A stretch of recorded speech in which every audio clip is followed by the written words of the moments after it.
মালিক, ও মালিক, কি ব্যাপার বলো তো? আমাকে তো ধুয়ে মুছে পরিষ্কার করে রাখলে আজকে। আমি তো ফোনে বলতে শুনছিলাম যে একটা ফোন নাকি বিক্রি আছে। মনে হয় তোকে বিক্রি করবে, ওই জন্য তো ধুয়ে মুছে রাখলো। মালিক, তুমি আমাকে বিক্রি করে দেবে? আমি অন্য কারো কাছে চলে যাব? না, এটা আমি হতে দেব না। তার থেকে ভালো আমি নিজে ব্লাস্ট হয়ে যাব। এই এই ব্লাস্ট হোস না, শোন কথাটা শোন।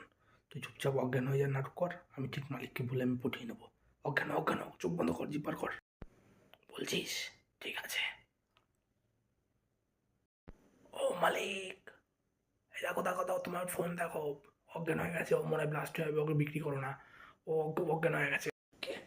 কি হয়েছে? ঠিক আছে, আর কি করব, আমার কাছে রেখে দিই, বিক্রি আর হবে না।